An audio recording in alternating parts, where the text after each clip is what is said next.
Is that real? The whole time you pretended to be my friend. You made me do this.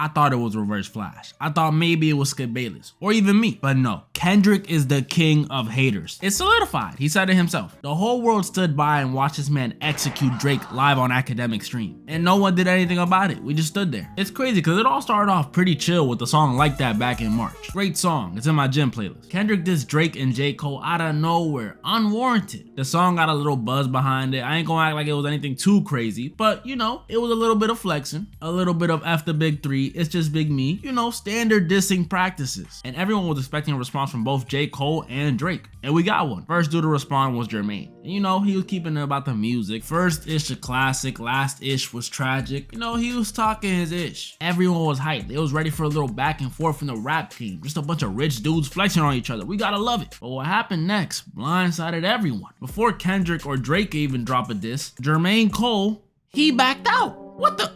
What are you doing? Took down the song and apologized. And as expected, he got clowned for this crazy. Everyone calling him a female dog, that thing girls keep it between their legs. It was messed up, man.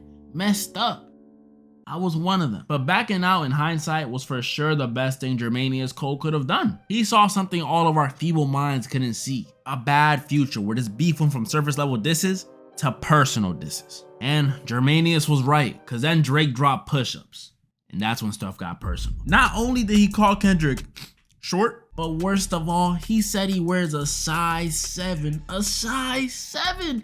And he brought his baby mama into it. That made stuff personal. Everyone was going crazy. Reactions were made, tweets were tweeted. People couldn't believe Drake had done the unthinkable. The forbidden zone. He called him short, and everyone was ready for that Kendrick diss. They knew Kendrick was about to spit some heat and just pulverize Drake. But surprisingly, after push-ups, Kendrick was radio silent, and for a while too. And y'all know Ack was making sure he calmed down every day, every second, every millisecond that Kendrick was dropping to make sure his glorious King Drizzy won the beef. Day 2, no drop. Day 3, no drop. Day 5, no drop. Then Drake drops Tailor Made Freestyle, another Kendrick diss.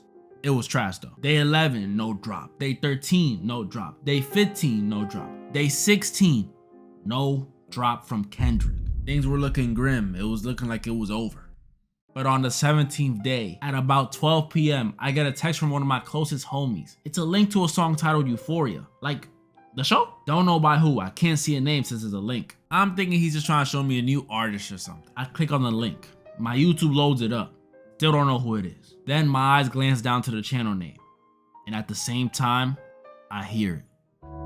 Them superpowers get neutralized, I can only watch in silence. The famous actor we once knew is looking paranoid and now spiraling. You're moving just like a degenerate. Kendrick had finally responded to Drake after 17 days. Academic's stupid countdown was done, and Kendrick did not 1, disappoint, and 2, definitely 2, he did not hold back. He told him he hate the way that he walked, the way that he talked, he hate the way that he dressed. He told him to get back at Pusha T. He even called him a baddie, called him a godless deadbeat, made fun of the Canadian accent, and greatest of all, he told him, "We don't wanna hear you say nigga no more." I know my white viewers felt that. It was looking over for Drake. I thought he was out for the count for sure, Cody. Academics was coping on Twitter, and to add a cherry on top of Euphoria, Kendrick dropped 616 in LA, which the title alone has so many meanings. This man Kendrick is too smart for me to try to break it down, but I could put it in simple terms. In this diss track, Kendrick was saying that there's mold in Drake's operation feeding him information, and if he continues to respond, things will get bad. He was warning him. It was a warning. Yep, it's done. It's done. Drake lost. Drake lost. A single day later, Drake drops his response to Kendrick titled Family Matters. And as the honest individual that I am, it sounded pretty good. Mind you, while listening to this, I was pissed off that it actually sounded pretty good. I really wanted Kendrick to just sweep him, but good music is good music. I can't resist it. My foot started tapping, my shoulder started popping, I started hitting the worm. And Drake was matching energy on Kendrick's last 2 disses because he came with some information. First of all, he called Kendrick short again. He had to get it out the way. It was pretty funny, I'm not gonna lie to you. Then he said Kendrick's GM is his BM's BD. And if you don't know what that means Kendrick is not the father. And lastly, he said that Kendrick be getting a little too physical with his wife. Kendrick, my boy, is this true? You gonna have to get to explaining. This had the internet going crazy again. Reactions were made, tweets were tweeted, stories were posted. I didn't think it was over by any means though. I thought, you know, since this was a pretty good song, maybe it's even. And it was even.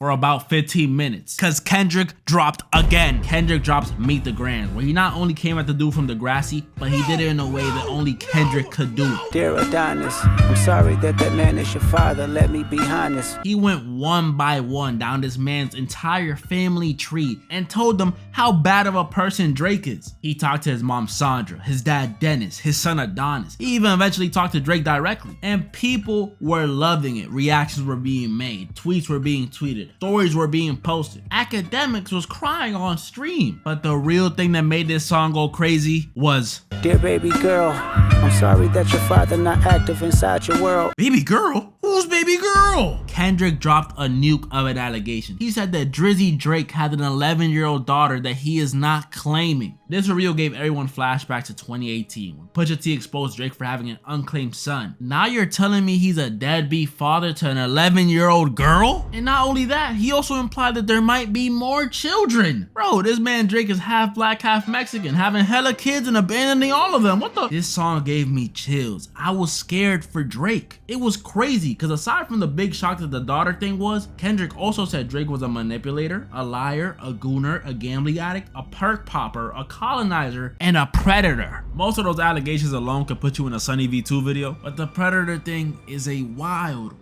allegation to throw out there. And everybody low-key believed it, I'm not gonna lie. I'm not gonna say he did it for certain because it's all alleged, but come on, we can all agree. He's done some questionable things. OVO and Drake fans were in shambles. What? You know what? At least it can't get any worse. Trying to strike a chord and it's probably A minor.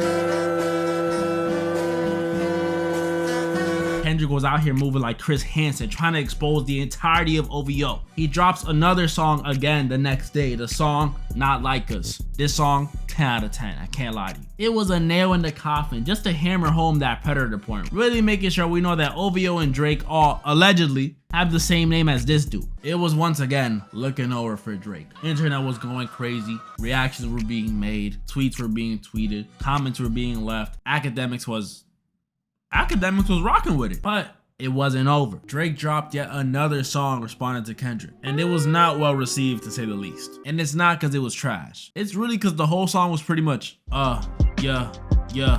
How can I be a predator if y'all ain't catch me? I mean, not saying I did, but if I did it, y'all wouldn't know. Not saying, Kendrick short. You're short, Kendrick. Day free. Yeah.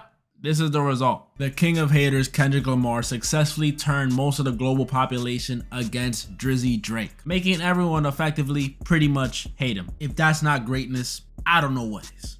And moral of the story? I guess you were right, Germanius Cole. I guess you were right. Now I need a break. Try to run away, try to get away. So I could be